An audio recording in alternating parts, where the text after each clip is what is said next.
Boa noite. Boa noite. Ex-advogado da Odebrecht revela detalhes da rede mundial de propinas. Ele afirma que o total foi mais de 3 vezes o valor declarado pela empreiteira. Delação da Odebrecht reforma suspeitas sobre pressões de Lula. O ex-presidente teria conseguido contrato em Angola para um sobrinho. Juiz Sérgio Moro aceita pedido de Lula para interrogatório em Curitiba. A defesa do ex-presidente rejeitou proposta de videoconferência. Temer coloca as Forças Armadas para ajudar na segurança do Rio de Janeiro. Serão 8.500 militares contra o tráfico de drogas e de armas. O desemprego recua, mas ainda atinge 13 milhões e meio de brasileiros. O número de trabalhadores com carteira assinada nunca foi tão baixo. Em São Paulo, Ayatollah anti-Israel propõe um referendo sobre o futuro do território. Ele quer votação com judeus, cristãos e muçulmanos, inclusive refugiados palestinos. O Jornal da Gazeta está no ar.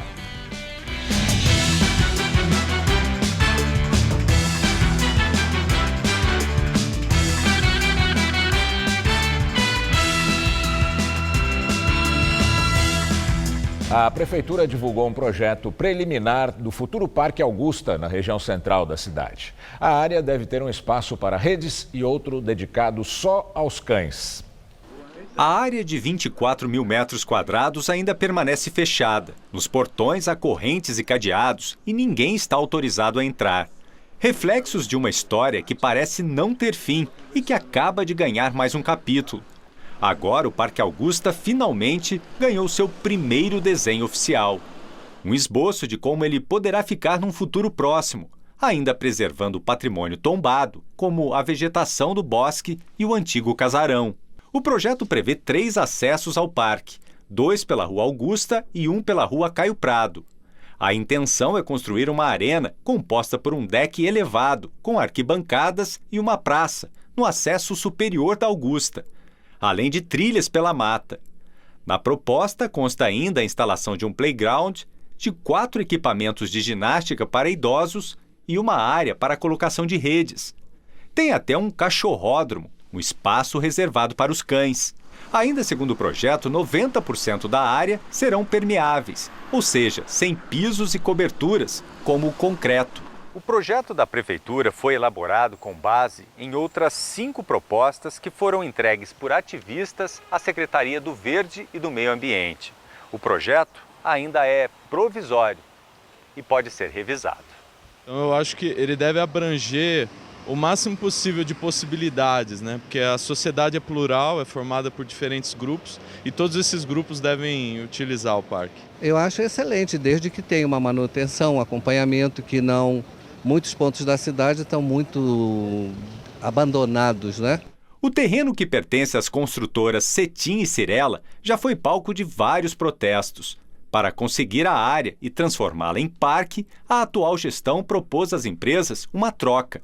O município fica com o terreno na Rua Augusta e cede às construtoras parte de uma outra área de 50 mil metros quadrados, em Pinheiros, onde funcionam hoje a Prefeitura Regional e uma unidade da CET, bem em frente à Marginal.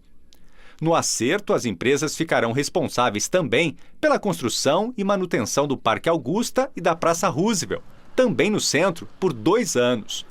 Há ainda previsão da construção de uma creche, um albergue e uma nova sede para a Prefeitura Regional de Pinheiros. Acordo que, segundo a Prefeitura, deverá ser anunciado na próxima semana. Em viagem à China, o prefeito João Dória disse que há uma ideia de ligar o Parque Augusta à Praça Roosevelt com uma espécie de corredor verde e que deve contar com faixas elevadas para a travessia de pedestres. Igreja no centro de São Paulo usa técnica inusitada para controlar a invasão de pombos. O procedimento inclui a colocação de uma placa cujas características teriam efeito hipnótico nas aves. Laranja, amarelo, vermelho, verde. Essa combinação de cores supostamente funciona como se realizasse uma hipnose nos pombos. Quem garante é o Osmando. Ele embaraça o olhar do pombo, então ele perde a visão e perde o foco. O pombo vem, ele olha para o painel, ele desvia o foco. e desvia mesmo. Pode perguntar para as pessoas que estão aqui, que é testemunha. Ele é especialista em dedetização e implantou a placa de plástico há 2 meses na igreja Nossa Senhora da Consolação, no centro, para evitar que os pombos entrassem na paróquia. Além da placa, o local foi dedetizado e vários pequenos buracos por onde as aves conseguiam passar foram tapados. A gente fez a telagem tudinho, fez a higienização, fez a limpeza, tirou os pontos de acesso, aí tirou o abrigo dele, que era lá em cima na torre. Eles entravam por lá também e estavam fazendo abrigo. Comprovada cientificamente, essa tal hipnose não é. Mas os funcionários aqui da igreja garantem que os pombos realmente sumiram depois que a placa foi colocada. Sendo essa ideia eficiente ou não, o fato é que muita gente não gosta de conviver com essa ave. A população de pombos é um problema crônico das grandes cidades. Na Sé, esse grupinho escolheu a sombra da catedral para descansar. Já esse outro preferiu ficar no sol mesmo, em cima do lustre. Quando eu vejo alguém dando comida para eles, eu até que falo assim, gente, não dá, porque quanto mais você alimenta, mais eles vêm procurar comida. Alimentá-los aumenta consideravelmente o número de pombos. E onde tem lixo e resto de comida, não tem jeito. Lá estão eles, tentando pegar as últimas migalhas. Esse daí parece até que fez questão de comer alguns petiscos bem na frente da nossa câmera. A gente vê eles mexendo muito com lixo, então quando chega perto da gente dá um nervoso. Eles parecem que seguem a gente até. Aos humanos, eles podem transmitir diversas doenças que afetam os sistemas nervoso e digestivo, mas principalmente o respiratório. Tenho 2 filhos que têm problemas respiratórios e infelizmente já tive uma grave experiência com meu filho que foi parar na UTI, que ele saiu atrás de um pombinho e passou 3 dias na UTI. Mesmo com a maioria das pessoas não gostando de conviver com os pombos, maltratar ou matar esses animais é crime ambiental, cabendo prisão de até 1 ano e pagamento de multa. Delatores da Odebrecht dizem que Lula favoreceu o sobrinho Taiguara Rodrigues na contratação de empresa em Angola, na África. As informações são do jornal O Estado de São Paulo. Lula e Taiguara já são réus em uma ação que apura a influência do ex-presidente nos repasses do BNDES ao Odebrecht para obras em Angola. O jornal teve acesso aos depoimentos e aos anexos de 3 ex-executivos da Odebrecht, ainda mantidos em sigilo, que citam a participação de Lula no caso investigado na Operação Janus. Segundo a reportagem, a filial da Odebrecht em Angola contratou a Exergia, empresa de Taiguara Rodrigues, em 2013, apesar de já ter sido procurada pelo sobrinho de Lula pela primeira vez 2 anos antes. O ex-diretor de Relações Institucionais da empreiteira, Alexandrino Alencar, pediu a Ernesto Sá Baiardi, ex-diretor da construtora em Angola, que marcasse uma reunião com o Taiguara. Na delação, Baiardi disse que entendeu que a solicitação era para atender a um pedido do ex-presidente. O Estadão diz que a intervenção direta de Lula teria ocorrido também em 2013, quando o ex-presidente visitou a Angola e participou de um café da manhã com Emílio Odebrecht, dono da construtora. No encontro, Taiguara também estava presente.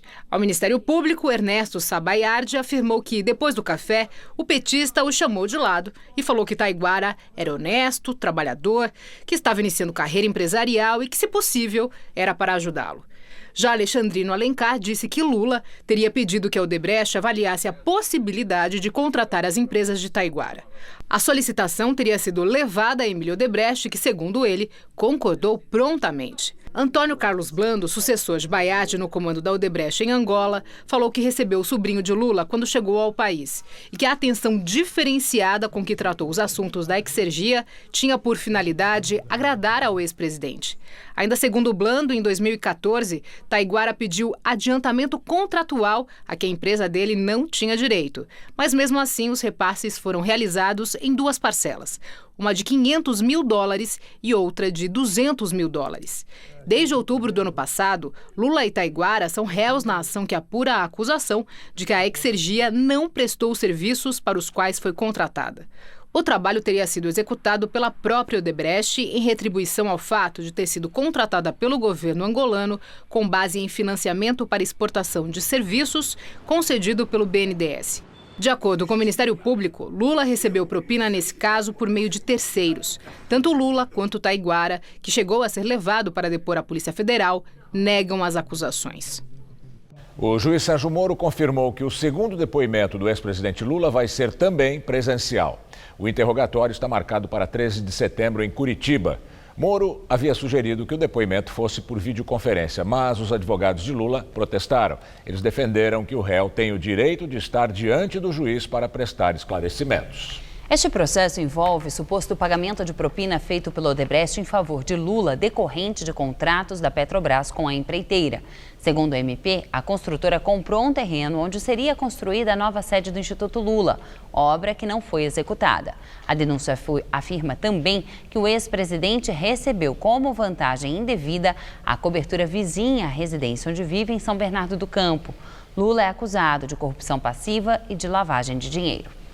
A ex-presidente Dilma Rousseff, do PT, prestou depoimento ao Supremo Tribunal Federal hoje em Porto Alegre como testemunha de defesa na ação contra a senadora Gleisi Hoffmann e o marido dela, o ex-ministro Paulo Bernardo. O casal é acusado na Operação Lava Jato de receber R$1 milhão do esquema de corrupção da Petrobras para bancar a campanha eleitoral dela ao Senado em 2010. Dilma foi ouvida por videoconferência pelo juiz instrutor do ministro Edson Fachin.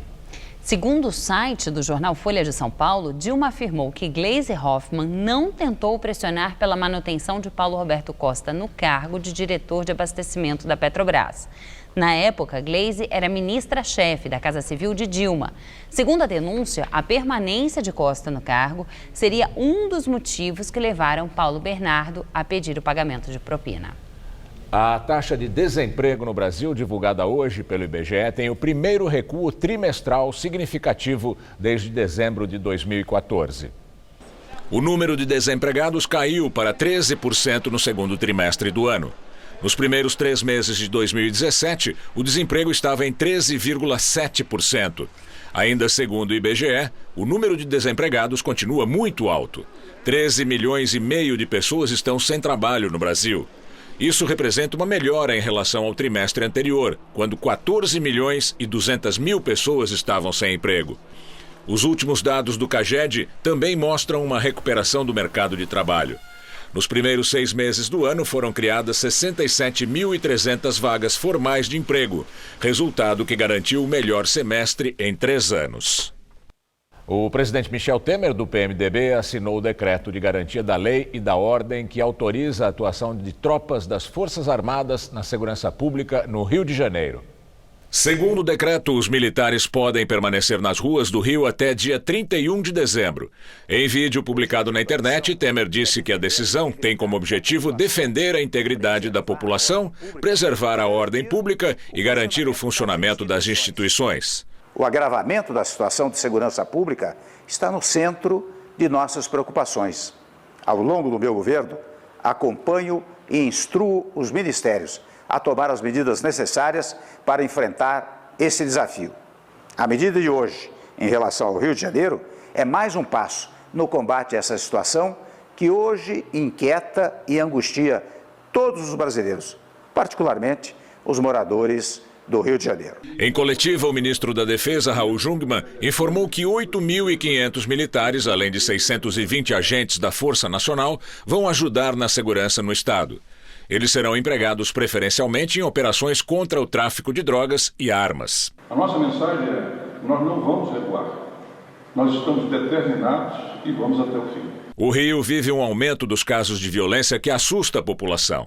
Só em 2017, 91 policiais militares foram mortos no estado, inclusive aqueles em serviço de folga e os aposentados. Os casos de tiroteios e balas perdidas são mais frequentes no estado, inclusive com o registro de morte de crianças dentro de escolas. E ainda hoje no Jornal da Gazeta, Maria Lídia Flandoli entrevista o economista Landislau Dalbor, professor da PUC de São Paulo, sobre a instabilidade econômica no país. Os acionistas da concessionária Aeroportos Brasil Viracopos autorizaram hoje a diretoria a devolver a concessão do aeroporto em Campinas, no interior de São Paulo, ao governo federal. O anúncio foi feito depois de uma reunião com representantes da Infraero na sede administrativa da companhia. Por causa da crise, com o acúmulo de dívidas e a diminuição de passageiros, os gestores do Viracopos decidiram recorrer ao chamado processo de relicitação do objeto do contrato de concessão.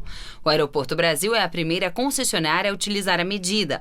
Ela possui 51% de capital privado do aeroporto, dividido entre as brasileiras UTC Participações S.A., Triunfo Participações e Investimentos S.A. e a francesa Aegis Airport Operation. A Infraero tem 49%. A UTC Engenharia, Triunfo Participações enfrentam processos de recuperação judicial e são investigadas na Lava Jato. Com a decisão, os acionistas esperam que o governo federal e a ANAC, a Agência Nacional de Aviação Civil, coordenem uma nova licitação do terminal, processo que pode levar 24 meses. Fundado em 1930, Viracopos foi elevado à categoria de aeroporto internacional em 1960. Em 2016, o aeroporto transportou 166 mil toneladas de carga e cerca de 90 milhões de passageiros.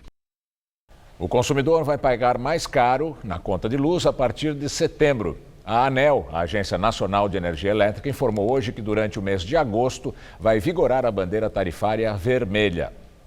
Quando a agência adota a bandeira vermelha, isso significa que vai haver um aumento de R$ 3,00 no valor da taxa extra, cobrada para cada 100 kWh de energia consumidos. Ao longo do mês de julho, vigorou a bandeira amarela, que implica na cobrança de R$ 2,00 para cada 100 kWh. A evolução das cores da bandeira aponta que o custo de produção de energia no país subiu. Isso acontece porque a falta de chuva reduziu o armazenamento dos reservatórios das hidrelétricas, que passam a produzir menos eletricidade. Para compensar a queda na produção das hidrelétricas, o governo aciona mais termoelétricas, mas essas usinas geram energia mais cara. O rapé é usado há séculos por índios. Hoje, o tabaco em forma de pó é vendido em latinhas e tem até variação de aromas. Apesar de ser vendido livremente, o uso do rapé é controverso. O pó extraído de algumas plantas pode causar um efeito alucinógeno. Esse instrumento se chama tepe. É usado nas tribos indígenas da Amazônia para inalar o rapé, um pó feito à base de tabaco e misturado a várias outras ervas aromáticas. Para mim, ele dá parece muito um tabaco, um cigarro quando você fuma, assim. Uns são mais fortes, outros nem tanto, assim. Então, uns deixam mais alerta, outros deixam um pouco menos. A quantidade interfere e a forma de aplicar também interfere. Se tiver um sopro mais forte, um sopro mais fraco, isso também interfere. Bruno Logan é psicólogo e trabalha com redução de danos para usuários de drogas. Ele conheceu o rapé durante uma viagem ao Tocantins no ano passado. Cada rapé ele vai ter o nome da tribo que produz. Então tem rapé que ele é feito de tabaco, tem rapé que ele é feito de tabaco e uma casca de árvore ou uma folha. O rapé também pode ser encontrado em latinhas e vendidos em tabacarias por cerca de R$10. Um dos efeitos esperados e relatados por algumas pessoas é que a inalação dessas ervas alivia sintomas de rinites e sinusites. A embalagem pequenininha costuma caber na palma de uma mão. Essa daqui, por exemplo, tem 5 gramas. Agora, a produção ainda é bem artesanal, quase arcaica. Essa latinha, por exemplo, ela foi feita a partir de uma embalagem de sardinha em molho de tomate. Na internet, o rapé é facilmente encontrado em sites de compra. Esse daqui custa R$ 9,00 e tem aromas de canela, eucalipto e até chocolate. Já este outro é mais caro, custa R$ 70,00 e vem com uma promessa curiosa: fortalecimento do espírito. Alguns tipos de rapé são feitos com plantas que apresentam o DMT, um alucinógeno proibido pela Anvisa. O DMT é a mesma substância ativa do chá ayahuasca, típico dos rituais da seita de Santo Daime. Esse tipo de rapé só é permitido em cultos e cerimônias religiosas. Não é o caso dos rapés do Bruno, que costumam produzir efeitos menos agressivos. Ele tem um canal na internet onde divulga experiências com o rapé e promove debates sobre várias substâncias. Coloca uma quantidade aqui e aí aplica. Geralmente dura de 40 minutos, 1 hora. Há cerca de 13 anos, ela chegou de Salvador para uma missão evangélica na capital paulista: ajudar usuários de drogas que vivem nas ruas e largar o vício. Logo, ela acabou criando uma ONG que encaminha dependentes químicos da Cracolândia para tratamento, além de desenvolver um projeto preventivo com crianças da região. Por isso tudo, a pastora Nildes Neri é a cara de São Paulo.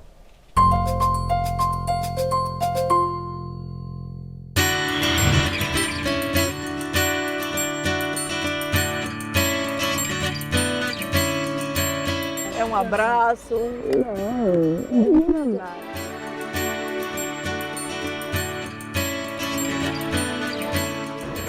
É isso que é amor. E é assim, né? O pessoal te aborda o tempo inteiro, quer falar com você, é isso? É o que eles pedem, é um amor, é um beijo, é um abraço, a forma como eles estão, se estão limpos, se estão sujos. É pelas ruas da Cracolândia difícil quem não a conheça. Já são 13 anos nessa convivência. Baiana de Salvador, Nildes veio para São Paulo numa missão evangélica. Não imaginou que fosse tão penosa. Quando eu cheguei aqui, eu tomei um choque. Eu imaginava que era um lixão, um lugar onde tinha um monte de lixo. E ao chegar aqui, eu encontrei pessoas jogadas nas ruas e eu vi que era lixo humano.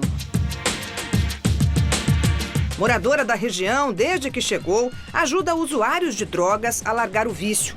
Por meio de uma ONG que ela criou faz quase 10 anos, encaminha para tratamento, faz contato com a família, tenta refazer laços desfeitos pelo crack. Aos poucos foi conquistando a confiança. Através de um trabalho de formiguinha, sabe? De todo dia você tá ali e é uma camiseta, é uma blusa. Entende que miséria não é só falta de dinheiro. Aqui nós temos médicos, psicólogos, jornalistas, pessoas comuns que tinham sua vida normal e um dia, por alguma coisa, encontrou a droga na sua vida e se destruiu. Nildes é conhecida como pastora por causa da igreja. Mas diante de tantas outras urgências, evangelizar é o que ela menos faz. Nós não entramos dentro da Cracolândia com a Bíblia, não saímos orando pelas pessoas, nós respeitamos as pessoas, as religiões, as crenças. A ONG também atende 150 crianças, filhos de moradores do bairro. Além da recreação e do esporte, as crianças também têm aula de inglês, reforço escolar e recebem todas as refeições no dia das atividades. E tudo isso sem um centavo de verba pública. Tudo é mantido com doações, com dinheiro de pessoas físicas. A pastora diz que esse é um trabalho de prevenção. O objetivo é trazê-las para cá e fazer com que esse dia seja dias de oásis, dias de felicidade, onde elas não vivenciem essa realidade, né? A pastora conta que agora está na faculdade, cursando serviço social, quer aprimorar o ofício que ela tem por vocação. Quero fazer e dar o meu melhor pelo próximo, quero fazer mais. Enquanto eu tiver fôlego de vida, saúde, eu quero fazer. É isso que é amor. A ONG Ação Retorno fica na Praça Júlio Prestes, no centro de São Paulo. O telefone para contato é 3222-7531. A Justiça do Distrito Federal autorizou hoje que o doleiro Lúcio Funaro, acusado de ser operador do ex-deputado Eduardo Cunha em esquemas de corrupção, continue na carceragem da Polícia Federal em Brasília. Funaro trabalha junto ao Ministério Público Federal num acordo de delação premiada. É a terceira vez que a Justiça Federal adia o retorno do doleiro ao presídio da Papuda, em Brasília, onde Funaro estava preso desde junho do ano passado, acusado de operar propina em nome do ex-deputado Eduardo Cunha, do PMDB. Funaro negocia com o Ministério Público Federal um acordo de delação premiada, em que promete contar detalhes das operações envolvendo o ex-presidente da Câmara dos Deputados, Eduardo Cunha, e nomes fortes do PMDB, como o ex-ministro Gedel Vieira Lima, que está em prisão domiciliar na Bahia, justamente por tentar atrapalhar a delação do doleiro. A prorrogação da permanência de Funaro na carceragem da Polícia Federal em Brasília foi pedida pela própria Procuradoria da República, no Distrito Federal, com a intenção de colher novos esclarecimentos a respeito de fatos decorrentes das operações conduzidas pelo Ministério Público e pela Polícia Federal. Funaro é alvo da Operação Greenfield, que apura fraudes e irregularidades na administração de 4 dos maiores fundos de pensão de empresas públicas do país, além da Operação Sepsis, que investiga irregularidades no fundo de investimento do Fundo de Garantia por Tempo de Serviço administrado pela Caixa. Ontem, o doleiro foi acusado pelo Ministério Público Estadual do Rio de Janeiro de participar de um esquema de fraudes que gerou perdas de 39 milhões de reais para o Fundo de Previdência dos funcionários da SEDAI, a Companhia de Distribuição de Água e Saneamento Fluminense. O doleiro foi denunciado pelos promotores do Rio, junto com outras 11 pessoas envolvidas no esquema, entre elas o próprio Eduardo Cunha. A Justiça da Espanha decidiu que o ex-advogado da Odebrecht, Rodrigo Tacla Duran, que estava foragido do Brasil após ser alvo da Lava Jato, não será extraditado para o Brasil por ter cidadania espanhola, mas será julgado no país pelos crimes imputados a ele pela Procuradoria Brasileira. Em entrevista hoje ao jornal espanhol El País, Duran disse que a Odebrecht movimentou pelo menos 8 bilhões de reais em subornos a agentes públicos ao redor do mundo. Alvo da Operação Lava Jato em novembro do ano passado, o advogado Rodrigo Tacla Duran estava nos Estados Unidos, mas foi preso num hotel em Madrid 2 dias depois de desembarcar na Espanha, país onde ele detém cidadania. 2 meses depois, ganhou liberdade provisória e agora o Tribunal Superior do país decidiu que ele não será extraditado, como queriam as autoridades brasileiras. A empresa transferia para o escritório, seu principal sócio e advogado, Rodrigo Tacla Duran, sacava e devolvia, em parte, para a própria empreiteira.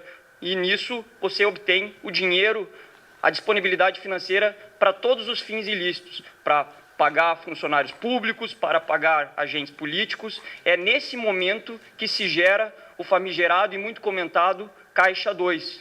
Com a decisão, Tacla Duran será julgado na Espanha pelos mesmos crimes pelos quais é acusado no Brasil: corrupção, lavagem de dinheiro e formação de quadrilha. Toda a documentação do processo e as provas obtidas durante a investigação serão enviadas pela Lava Jato à Justiça Espanhola, que se comprometeu em fazer o julgamento e comunicar a sentença. Em entrevista ao jornal espanhol El País, Tacla Duran nega que tenha lavado 50 milhões de reais para a Odebrecht, como acusa o Ministério Público Federal. Ele alega que prestou serviços como advogado, avaliando riscos nos países onde a construtora comprou dezenas de políticos. Na entrevista, o advogado conta que a empresa pagou mais de 7 bilhões de dólares em suborno para agentes públicos e chefes de Estado em 12 países. Só no Brasil, 500 pessoas, que ainda não tiveram os nomes divulgados, estariam envolvidas. En muchos casos esto ya empezaba desde la candidatura de estas personas, donde eran ofrecidos desde la financiación de campaña al marketing político, obras, plan de gobierno y financiación de esas obras que iban a ser apresentadas como plan de gobierno. Tacla Duran, que diz que vem sofrendo ameaças anônimas, não aceitou fazer parte do acordo de delação premiada junto com os outros 77 executivos da empreiteira, além de Marcelo Odebrecht. Mas está colaborando com o Departamento de Justiça dos Estados Unidos e com a Procuradoria Anticorrupção espanhola. Na entrevista, ele descreve como operava o banco que a Odebrecht comprou em Antígua, no Caribe, só para abastecer contas no exterior usadas para o pagamento de propina. Diz que o dinheiro era transferido para um outro banco em Andorra, que acabou fechado em 2015 por corrupção. E de lá era enviado aos beneficiários por meio de movimentações internas, sem registro. A Odebrecht admitiu ao Ministério Público Federal, no acordo de leniência, o pagamento de 2 bilhões e meio de reais em subornos. Já o ex-advogado da empresa diz que só o banco em Antígua movimentou 8 bilhões de reais. Rodrigo Tacla Duran também afirma que, além do dinheiro, a empreiteira proporcionava diversão. Conta que a Odebrecht mandava mulheres do Brasil para festas com políticos em outros países, como ocorreu, segundo o advogado, no Panamá e na República Dominicana. Segundo Duran, essa era uma forma de a empreiteira agradecer aos contratos fechados com os setores públicos. O presidente da Câmara, deputado Rodrigo Maia, do DEM, disse hoje que tem certeza que haverá quórum na próxima quarta-feira para a votação da denúncia da Procuradoria-Geral da República contra o presidente Temer por corrupção passiva. Maia comparou a situação de Temer à de um paciente que aguarda no centro cirúrgico com a barriga aberta. Eu acho que é muito grave que o Brasil que a Câmara não tome uma decisão, que seja para aprovar ou não, aí é uma decisão de cada deputado. O que a gente não pode é deixar o paciente no centro cirúrgico com a barriga aberta. Não se pode, do meu ponto de vista, respeitando a posição de cada um, a opinião de cada um, se jogar com um assunto tão grave, tão sério como uma denúncia oferecida pela PGR contra o presidente da República. Então, o nosso papel é votar.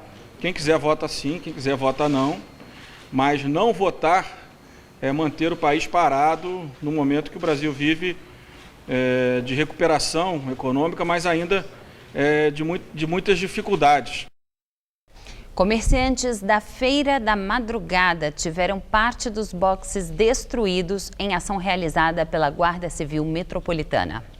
A Feira da Madrugada, no Brás, só abriu 3 horas depois do tumulto causado em decorrência da operação iniciada pelo consórcio que administra a área. Mais de 50 boxes foram destruídos pela GCM. Mercadorias ficaram espalhadas, gerando revolta entre os comerciantes.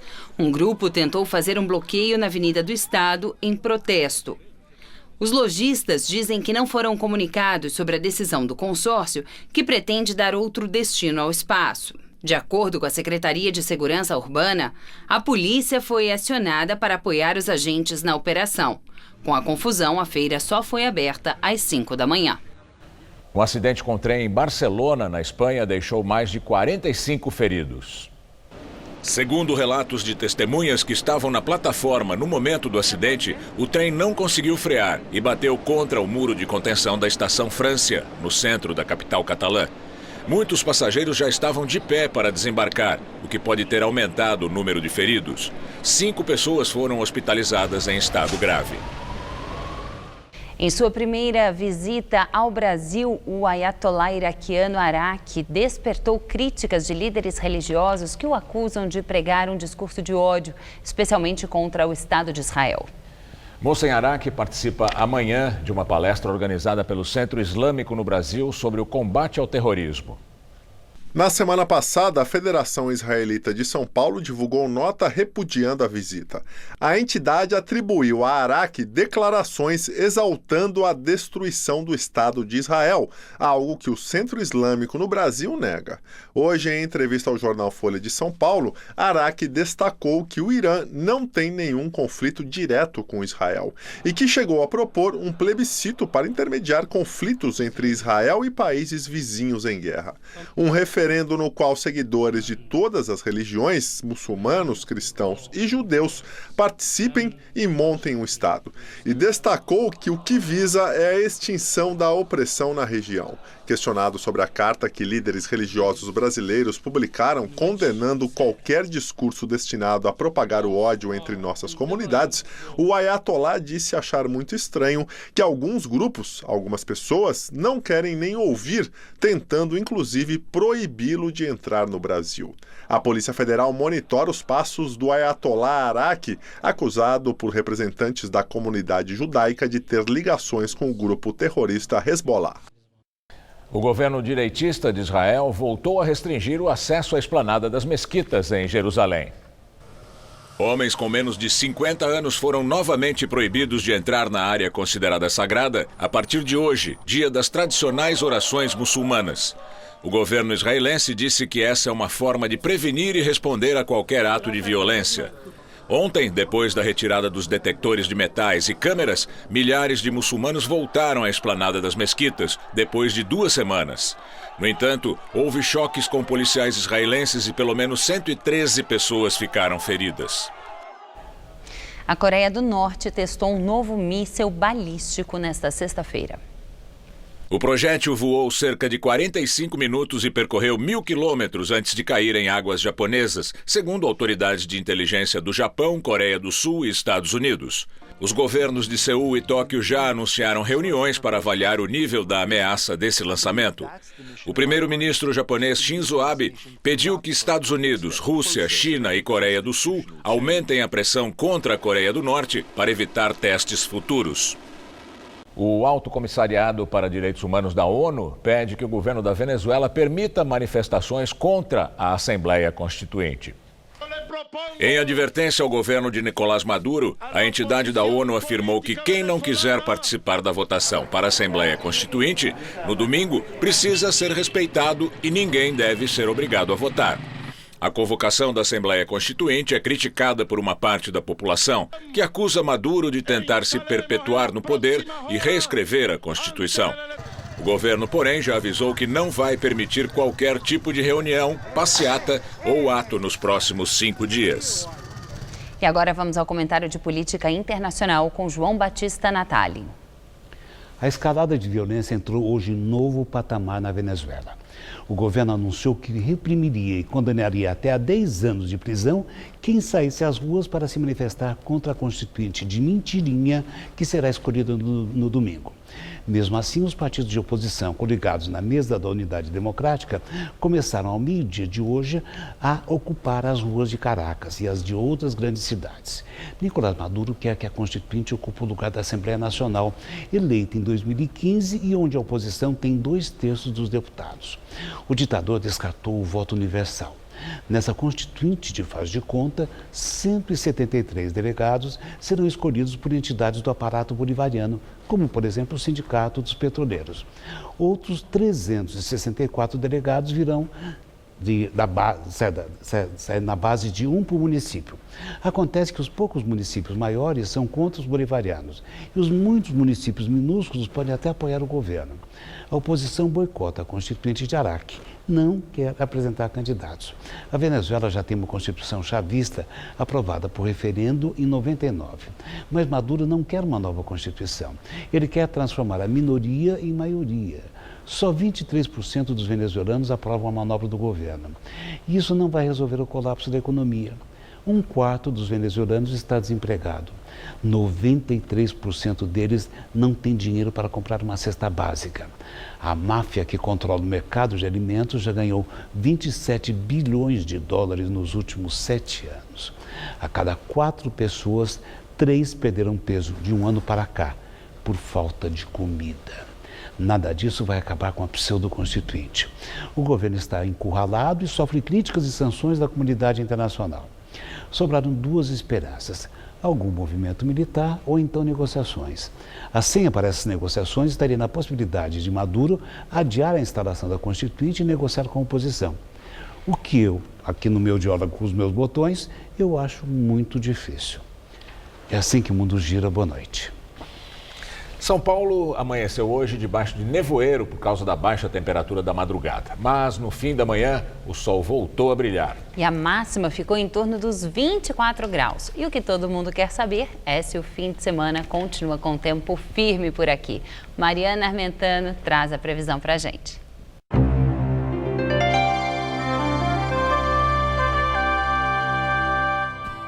Como a massa de ar seco continua firme e forte sobre o país, ainda não dá para falar em chuva aqui em São Paulo.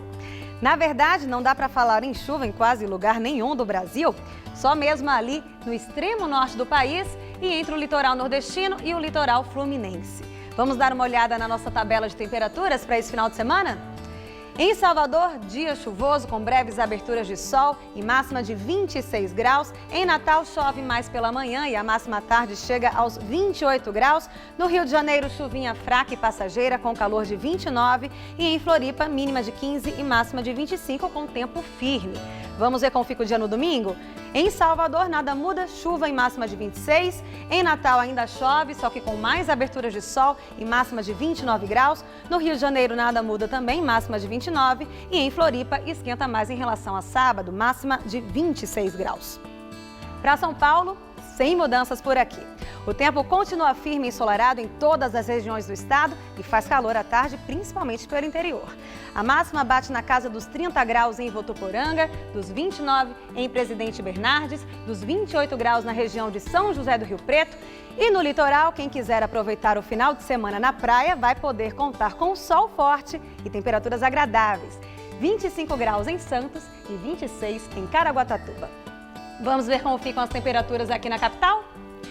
Nessa madrugada, mínima de 12 e máxima à tarde de 24 graus e continua tudo muito parecido. No domingo e na segunda-feira, máxima também de 24 graus por aqui.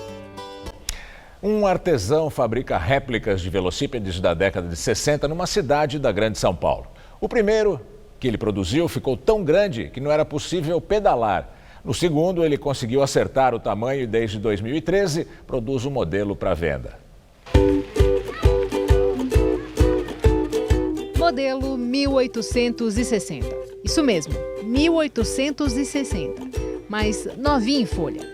Uma rodona de quase 3 metros de diâmetro na frente e outra rodinha atrás. E aí, tem coragem? Eu não tô vendo nem freio nessa bicicleta. Tem freio? Não tem. Então já fica mais complicado. Andar aí no alto exige equilíbrio, prática e uma boa disposição para um tombo, hein? Apesar que o Michel, que é o dono desse velocípede, garante que nunca caiu, mesmo chamando muita atenção por onde passa. Você está acima de todo mundo que está com as bicicletas normais. E é uma sensação bem legal, você se torna um pouco assim o foco das atenções. Subir e descer acho que são as maiores dificuldades dessa bicicleta. E vira mesmo. O pessoal quer tirar foto, quer perguntar. Não é para menos, o velocípede é um dos clássicos das bicicletas, pelo sistema de tração movido pelo pedal sem corrente. Essa aí para mim foi a mais interessante que apareceu até agora, eu com 52 anos. Isso aqui ninguém tem, só ele é o privilegiado, porque tem essa relíquia. Eu só vejo no YouTube. O ingresso para essa volta ao passado começa aqui nessa oficina em Itaquaquecetuba, na Grande São Paulo. Foi em 2012 que o Michel resolveu colocar a mão na massa e fazer o primeiro protótipo. De cara não deu certo, não. Ficou muito grande, não dava para andar. Mas entre muitos erros e acertos, 2 anos depois de tentativas, ele chegou aqui, ó, nesse modelo. O tamanho dessa roda. E desde então, é um sucesso nacional. Depois que eu desenvolvi a primeira bicicleta, que ela ficou pronta, eu falei assim, agora eu acho que eu posso comercializar essa bicicleta. Já realizei o meu sonho, já dei algumas voltas, falei, acho que dá para dividir isso com as pessoas. Eu coloquei isso na internet e no outro dia eu vendi a primeira unidade. Roda feita à mão, tudo sob medida e por isso lá se vão 20 dias para cada réplica. Cada uma sai a partir de R$ 1.500 e os pedidos chegam de norte a sul. Muita gente quer mesmo desfilar com uma dessas, de um jeito ou de outro. Tenho diversos tipos de clientes, desde o decorador até o entusiasta que tem uma coleção de bicicletas na casa dele e ele não pode deixar de ter esse velocípede na coleção. Michel, que sempre gostou muito de bicicleta e de mexer em carros, motos, só precisava de uma inspiração, que veio a partir de um documentário. Depois, foi pura persistência. Em algum momento você pensou em desistir? Nunca, nunca. 2 anos? De trabalho, um pouquinho de cada vez. E uma peça hoje, outra peça amanhã e até montar o quebra-cabeça. Eu não desisto nunca.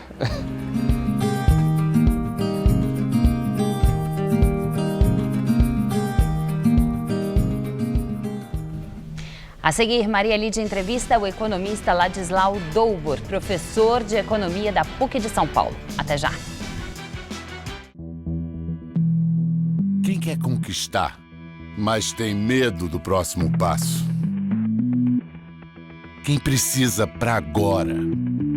Quem quer se planejar?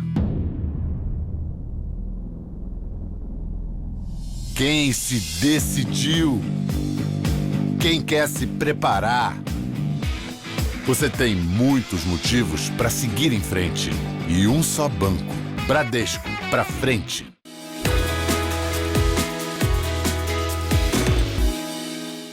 Eu acho que o curso de jornalismo da Casper certamente me ajudou muito na profissão. Principalmente no início da carreira, o jornalista encontra situações completamente diferentes. Um dia ele cobre o governo do estado, no dia seguinte ele cobre polícia, no outro dia ele cobre um movimento social. Esse caráter generalista do conhecimento do jornalista é muito importante. Então a formação dele tem que acompanhar esse trabalho, senão fica uma coisa técnica e fria demais. Eu escolhi a Casper porque era a escola que me daria a formação profissional de maneira mais objetiva, por ser uma faculdade que me dava instrumentos práticos para exercer a profissão. Por isso eu sou Casper. Somos todos Casper. Prepare-se, porque ele está chegando para comandar uma grande festa. E aí, pessoal, eu já estou aqui na Gazeta ajeitando tudinho para fazer um programa cheio de boa música sertaneja para vocês. Festa Sertaneja. Você vai curtir o melhor do sertanejo, bate-papos de primeira e, é claro, muito barulho. Tudo isso aqui, juntinho de mim. Festa Sertaneja, com Padre Alessandro Campos. Estreia, 6 de agosto, 6 da tarde. Suas tardes de domingo serão ainda mais abençoadas. Não perca!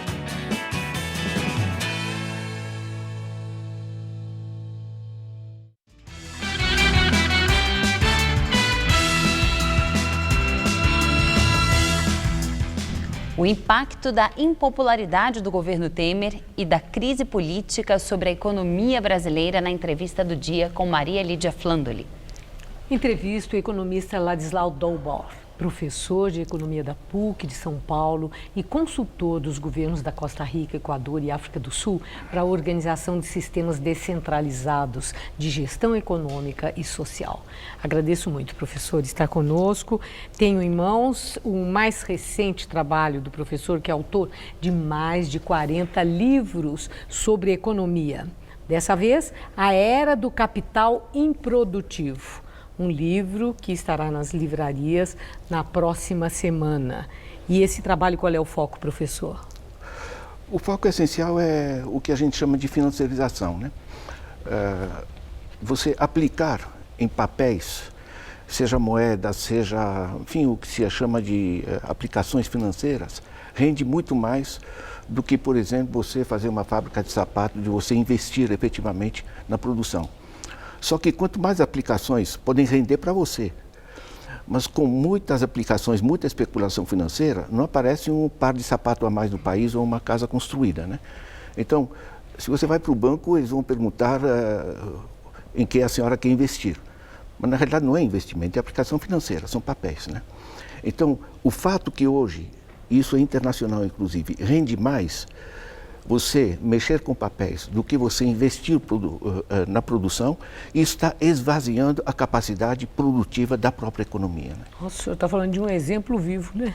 Com quando taxa de juros, então, está muito elevada, o quanto tudo isso acaba sendo atraente e contraproducente, como o senhor disse, né? Você veja, né? Hoje, de maio a maio, até o último maio, nos 12 meses, né? O que o governo pagou em juros para o sistema financeiro, essencialmente, são 430 bilhões, né? Dá 7% do PIB. É dinheiro que podia ser investido em infraestruturas e podia ser transformado em investimento social, educação e coisas do gênero. É um desvio, através do sistema financeiro, da capacidade do Estado dinamizar a economia. Agora, professor, a situação que o Brasil vive hoje, a crise política gera incerteza de todo tipo, mas mesmo assim, há um clima de um certo otimismo. O Banco Central reconheceu que a inflação está atuando descolada, tanto da crise política como dos limites da própria economia. O que é que explica essa suposta neutralidade da inflação em meio a tanta crise política? Olha, eu acho que é simplesmente um diagnóstico errado por parte do Banco Central. Digo isso com toda a tranquilidade. Eu avaliei e trabalhei em muitos países sobre esses problemas, né? Na realidade, quando você quebra a economia, e você quebrou a economia porque você está reduzindo a capacidade de compra da população, quem tem um comércio, que tem uma empresa, ele quer vender os produtos, ele não está encontrando quem compre. Então ele joga o preço lá para baixo. Você ter uma inflação mais baixa, que é positivo, mas quebrando a economia, é um processo absolutamente sem sentido. O que tem que assegurar é emprego, investimento produtivo e uma inflação moderada. Quer dizer, o senhor não vê aí uma neutralidade da inflação, e sim uma perversidade. Mas sem dúvida, as pessoas não estão conseguindo comprar. Veja bem, o último dado que temos sobre as pessoas que estão endividadas, né, que se diz com nome sujo, né, são 61 milhões de adultos no Brasil, tá? Isso dá mais ou menos 40% dos adultos no Brasil não estão podendo sequer pagar as dívidas. Quem dirá comprar alguma coisa. Quando você matou a capacidade de compra da população, você matou a atividade das empresas, né? E matando a atividade das empresas, porque não tem para quem vender, você aumenta o desemprego.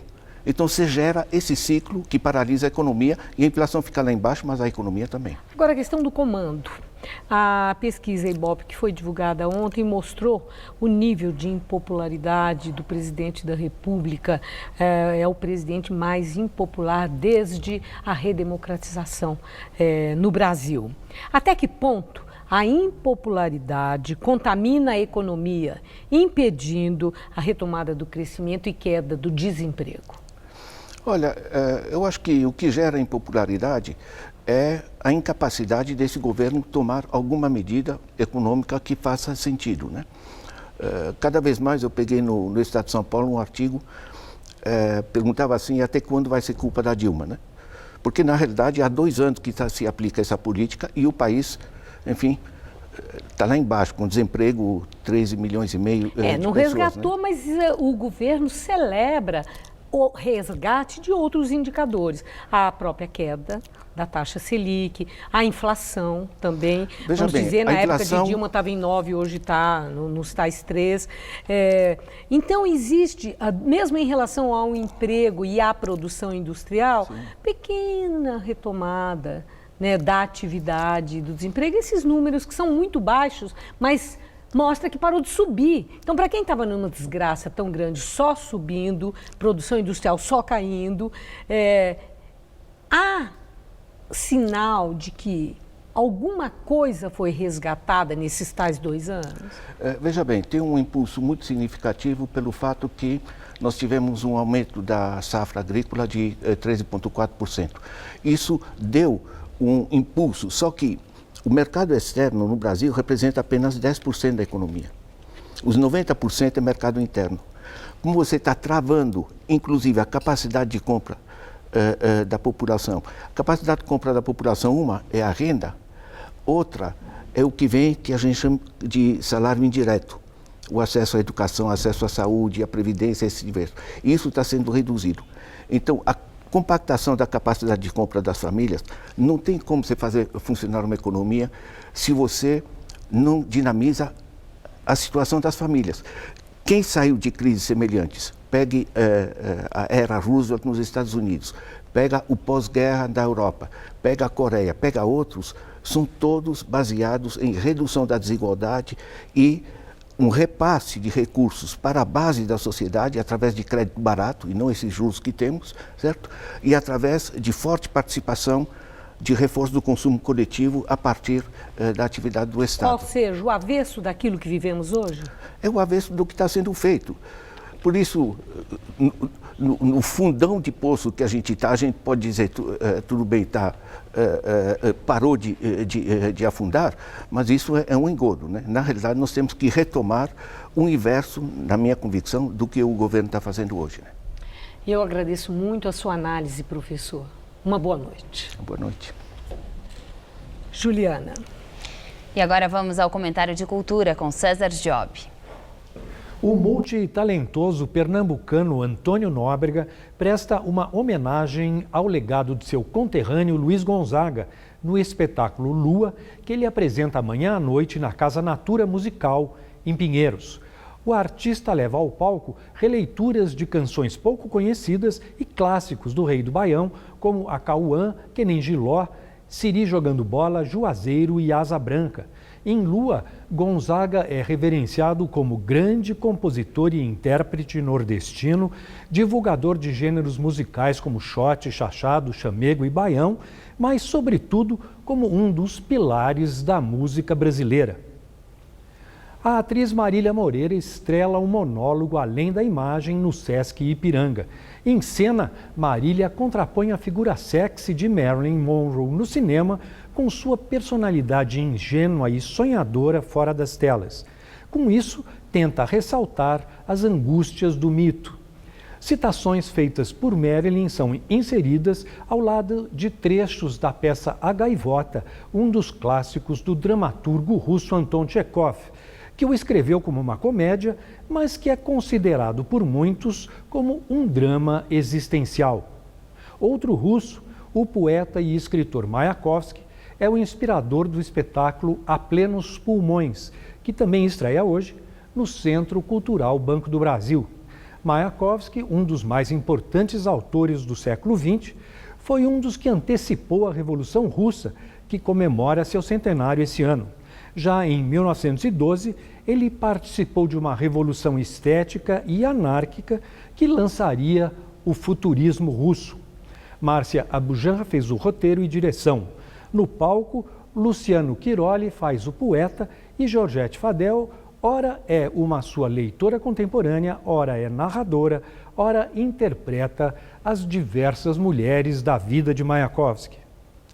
E no Museu Afro Brasil, no Ibirapuera, abre no dia 3 de agosto a exposição Barroco, Ardente e Sincrético Luso-Afro-Brasileiro. A curadoria é de Emanuel Araújo, diretor do museu. Com peças dos séculos XVIII e XIX, escolhidas em coleções públicas e privadas, além do próprio acervo, Araújo quer ressaltar as variações do barroco europeu e brasileiro, com ênfase no aspecto miscigenação. Boa noite. O Jornal da Gazeta termina aqui. A edição de hoje pode ser vista no site do Jornal da Gazeta. Eu te espero daqui a pouco em nossa edição das 10. Até já. Boa noite, bom fim de semana e até segunda.